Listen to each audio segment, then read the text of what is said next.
rabaa in la isweydiiyo meelaha hadda hoteelada lagu sheegayo hoteelo ma yihiin mise waa xerooyin ciidan weeye waxaan ognahay hoteelada Muqdisho ninkii tagay yaa garanaya kolley hoteelana waa hoteelada shacabka muslimiinta caadiga iska seexdaan ummaddu ay degan tahay waligeed al-shabaab ma aysan qarxinin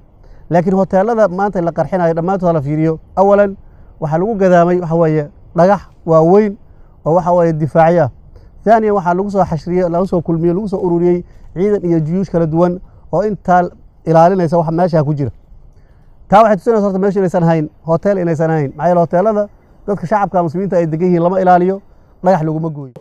halaaga jamaaci ah wixii ka dhacay hotel dayax oo dadka muslimiinta oo masaakiinta oo jidadka iska maray kuwa deganaabe lagu baabashay oo lagu laayay waxa soo kale wixii ka dhacay dayax wixii oo ka dhacay liido anigu ku jira liido anigu joogay أنا كل علماء عمل كوني كسرينا وكلا دعاية ليدو وحكي دعاية هوتيل صحفي وحكي دعاية مرتي هوتيل شام وكوس دعاية وحكي دعاية بلدوين وحمل كسو صومالي كم ذكر وحكي دعاية مرتي هو أرضي مساكين هذا تركي اللغة هذا وحبر شدة وبد كصومالية مرتي هذا سوكوريسي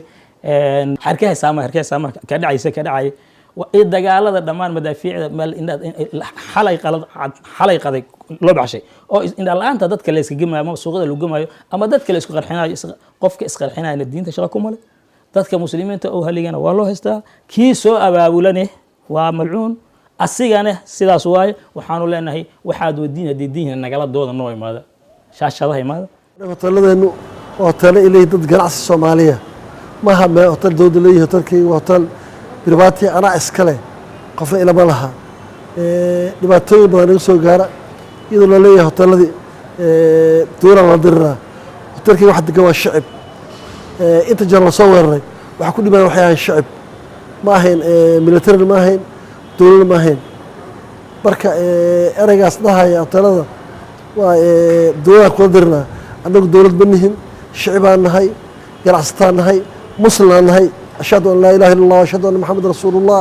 in islaamaan nahay dadka meesha ku waa islaamiin ma jiro qof gaala hoteelada degan ajaanib noo soo degto waxaan degan waa Soomaali muslim ah sunniya marka taasi ma ahayn wax run ma ahayn mid labaad hoteelada ma aha xero military ma aha